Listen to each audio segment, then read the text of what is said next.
A gente estava conversando aqui antes de começar o programa, e para você estava falando que a corte foi mais do que tratar de fato, primeiro do relacionamento de vocês dois. Foi primeiro um processo de construção em você, de uma série de coisas, né? Das feridas que você trazia nos sentimentos, no aspecto de orfandade.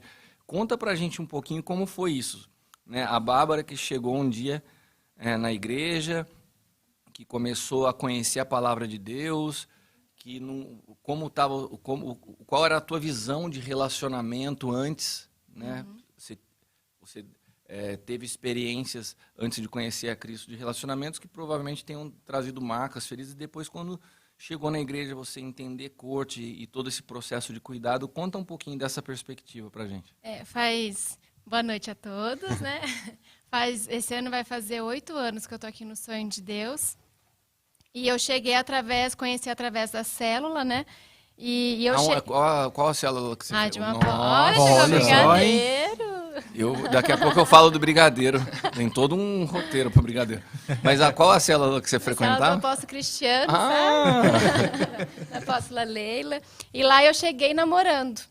Só que lá Deus já começou a tratar no meu interior que era um relacionamento mundano, né? Um relacionamento que não agradava o coração de Deus. E na célula mesmo, a gente terminamos esse relacionamento, nós terminamos esse relacionamento, e daí eu vim para a igreja e comecei a fazer o discipulado com a Fernanda. Ô, Bárbara, às vezes a gente vai falando, as coisas parecem que para a gente já está tudo no piloto automático, muito claro, mas para quem não está conectado com toda a nossa história, fala assim, meu relacionamento era mundano, né? Por acaso foi alguém que chegou para você e falou seu relacionamento é mundano? Porque as pessoas têm uma interpretação que a vida da igreja, ou até o processo de relacionamento de corte, é uma coisa meio impositiva. E, na verdade, eu estou te perguntando isso porque quando você frequentava a célula na minha casa, eu nem te conhecia. E isso que você está me falando hoje não foi fruto nem de conversa minha, nem da Leila com você. Então, eu queria que você falasse um pouco disso. Eu acredito que o que você está querendo dizer é que, à medida que você vai conhecendo a palavra, você vai começando a perceber que o que você está vivendo está fora. Exatamente. É isso? Foi exatamente assim. Eu lembro que quando eu ia na célula, eu não entendia nada. Eu nem sabia que a Bíblia tinha Novo e Velho Testamento. Então, eu cheguei lá sem entender nada. Mas isso não tem muito problema, porque até hoje o Jefão não sabe disso. Eu pensei que era só o Novo e o Provérbios. E eu me lembro, a célula também foi uma parte muito importante na minha construção, né, de minha vida com Deus, porque eu lembro que eu saía chorando da célula, mas sem entender, porque eu não tinha entendimento. Lá eu aceitei a Jesus, eu entreguei minha vida, então eu não tinha entendimento que o Espírito Santo poderia falar comigo. E eu lembro que eu saía chorando, e eu estava com esse relacionamento. Eu falei assim, por que você está chorando? Eu falei assim, não sei o que está acontecendo. Então hoje eu tenho esse entendimento que o Espírito Santo foi falando comigo e a gente chegou a terminar e sem conversar com você, com a Leila, porque a gente não vivia isso ainda. Depois do término aí que eu fui cuidada pela pastora Fernanda, aqui na igreja. Pastora Fernanda? Pastora Fernanda, sabe? Ela que cuidou de você? Ô, pastora Fernanda, vem dar um oi aqui, só para ela saber. Senão a pessoa fala assim, pastora Fernanda, quem tá em casa nem sabe. Pastora Fernanda, Já aproveita e entra aqui, dá um oi. Pode tirar a máscara para dar oi. Essa é a pastora Fernanda, você vai participar daqui a pouco, a gente te chama aí. Faz muita parte da minha construção aqui. E daí, Kiko, Deus foi tratando, né, tudo mais, só que eu tinha um espírito muito forte de orfandade e rejeição na minha vida. Por ter tido relacionamentos, né, que não agradavam o coração, então eu fui tendo muitas marcas. E em relação à orfandade, eu lembro que como você foi a primeira figura, né, de paterna, né, e eu jogava essa rejeição em você. Eu brigava com o Kiko. Ele ministrava, aí quando ele terminava... olha a carinha da Bárbara, não sabe o que eu enfrentei. Eu tenho vergonha de falar isso, mas eu ficava sentadinha já do lado da Leila, esperando ele descer, e falava assim, por que você não falou isso pra mim? Por que você teve que falar no púlpito? Nossa. Ele, Bárbara, como assim? Mas foram várias vezes isso, não foi uma vez só. Então, essa rejeição, esse espírito de orfandade era muito grande. E eu não poderia entrar numa corte assim. Mas é muito interessante você falar isso, porque as pessoas, às vezes, não conseguem nem ter essa percepção. Mas quando você vai construindo marcas por causa de rejeição, de relacionamentos que deram errado, ou por causa da própria orfandade, né, de uma relação que possa ter sido uma relação problemática com o pai natural, sempre que você se depara com uma figura paterna, você vai ter um bloqueio. Né? E com a primeira pessoa que você conheceu na igreja, que ministrava, que tinha... Era eu, você me pegou para Cristo mesmo. Primeiro contato, né? Foi assim mesmo. E ela só olhava para mim e chorava. Cara, que não, eu pedia, fiz? eu assim, que eu já quero te pedir perdão, mas é porque você falou isso para mim lá no púlpito. E daí, agora entrando na corte, eu entrei na corte ainda sendo tratada, né? Por isso que eu falo que na corte eu fui muito curada, principalmente na questão da paternidade. Mas calma aí. Você já deu um salto enorme. Eu entrei na corte. O que é corte? Com quem que você entrou? Por favor, né? Quem que é esse cara, né? Quem que é esse O que cara? eu tô Tá aqui fazendo? na Tô mesa. quieto aqui, né? O que eu tô fazendo aqui? É porque eu era mais, né? Daí você chegou na igreja, então, e começou, e olhou esse rapazinho, se interessou por ele. Interessei, levei para a paternidade. Lembro que a primeira pessoa foi até com a pastora Fernanda, e ela falou assim, não é tempo. E eu guardei meu coração. Só que sentimentos foram vindo, tudo mais, foi até que, daí depois a apóstola Leila e você estavam cuidando de mim, e eu falei com vocês de novo, e vocês falaram que ainda não era tempo, que era tempo de eu me amadurecer em Cristo. E... Então vamos de novo fazer uma pausa aqui, né? Bom, quem está nos acompanhando ouve a Bárbara falar assim, eu imagino principalmente para alguém que não tem a vivência do ambiente de igreja, né? Ah, me interessei por ele, levei para paternidade. O que é isso, cara? Levei o quê pra paternidade? Levei o quê, né? Levou o cara? Vamos ali, vamos lá. Presente, alguma coisa? É que eu não sei se o fato de você ir falando, a gente vai... Mas é normal, né? A minha mente. Eu sempre penso em quem está assistindo, mas parece que a gente está numa mesa trocando uma automático, ideia. Né?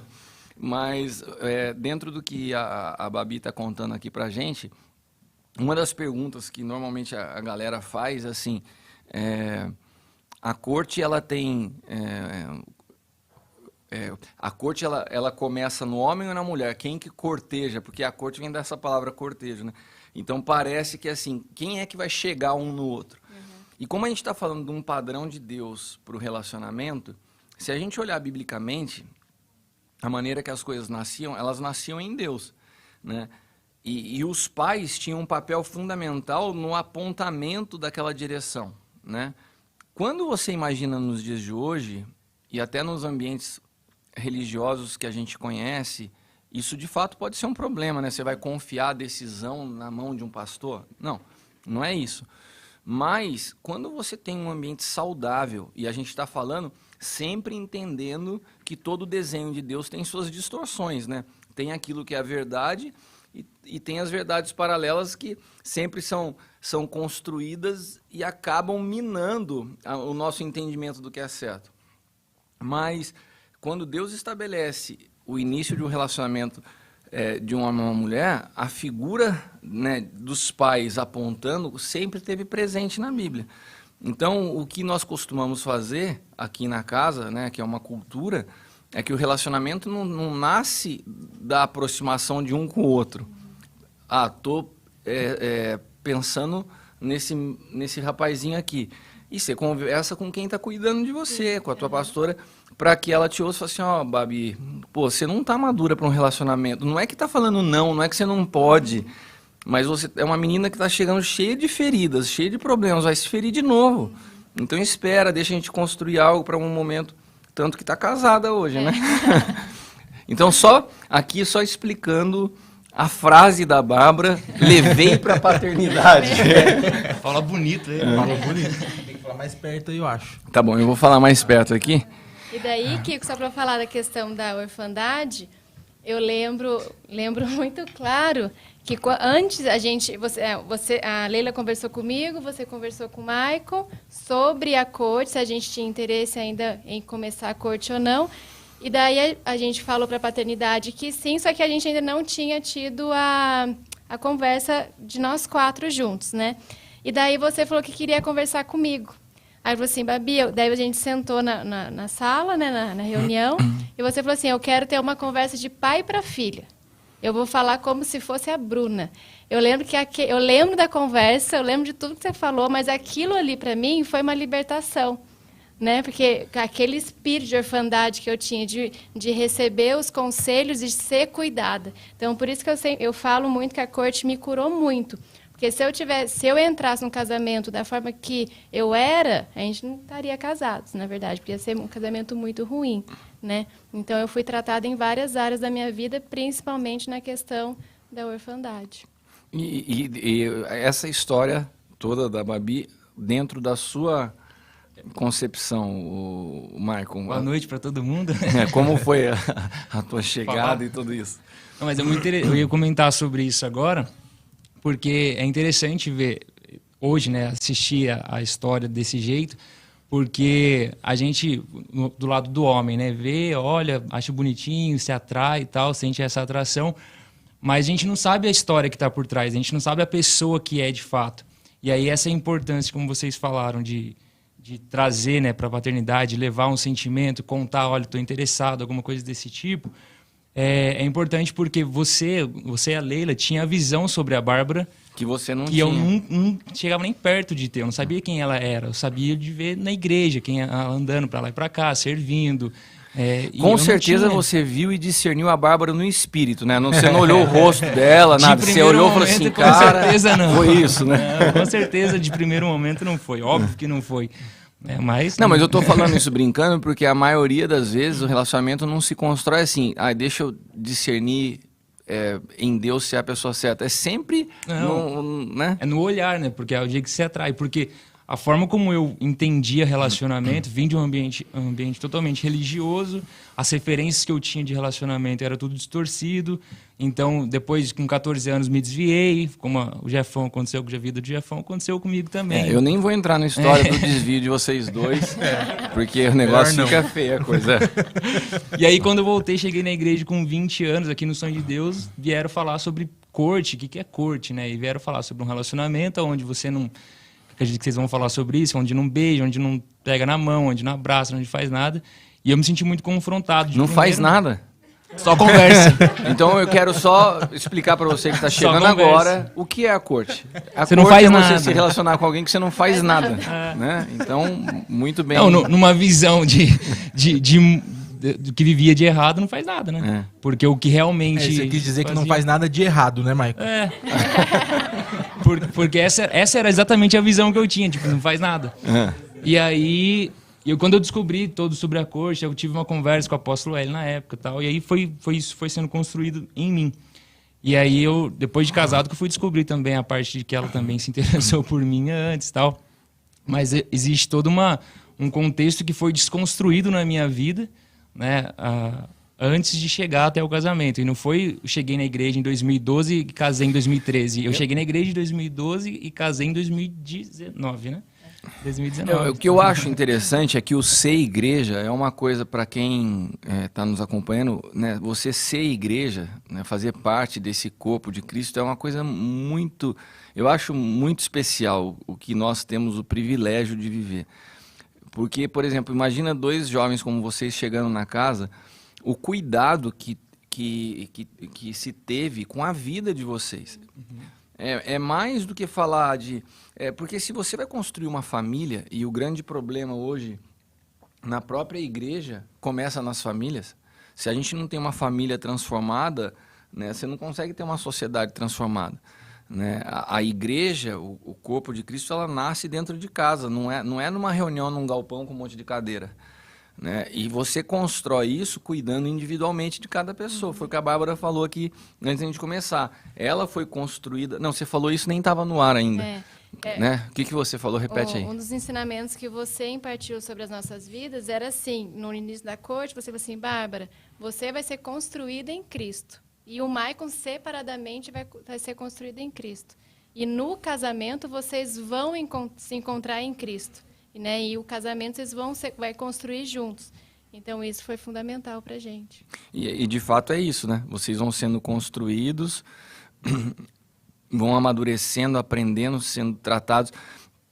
E aqui na casa especificamente, cada casal que está em corte é acompanhado por um casal de ministros, né? E no caso de vocês, eu tive a oportunidade de acompanhar junto com a Leila.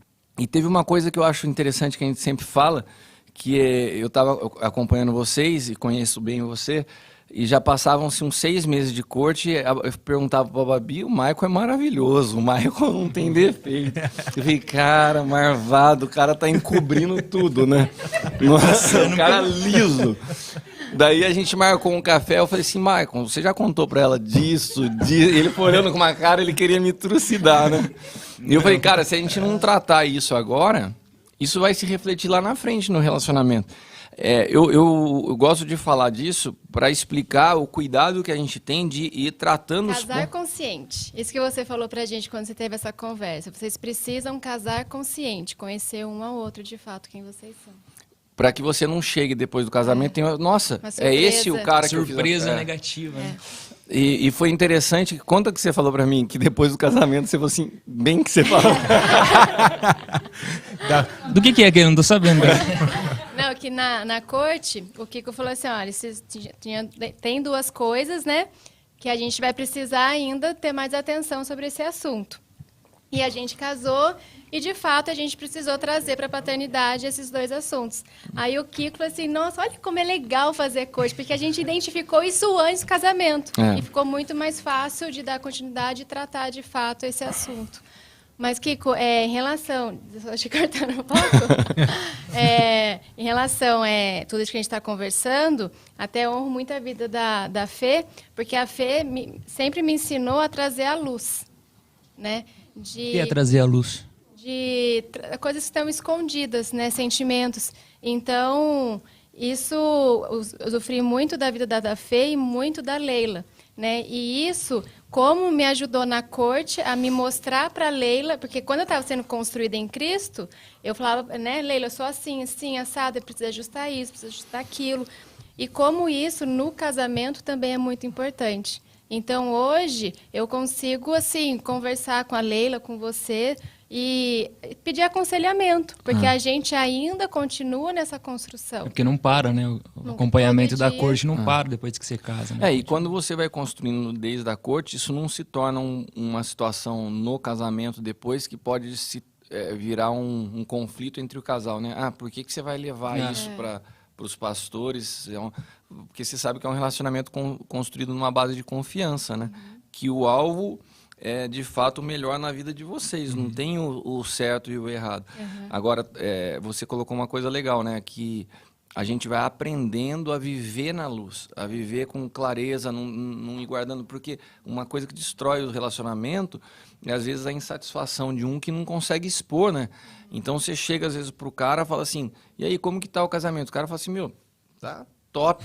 Daí você pergunta pra mulher, a mulher tá arrebentada, chorando, fala assim, o cara fala, mas o cara fala assim, eu nunca soube disso, ela nunca me falou, né? Porque não sabe como ir expondo, abrindo, né?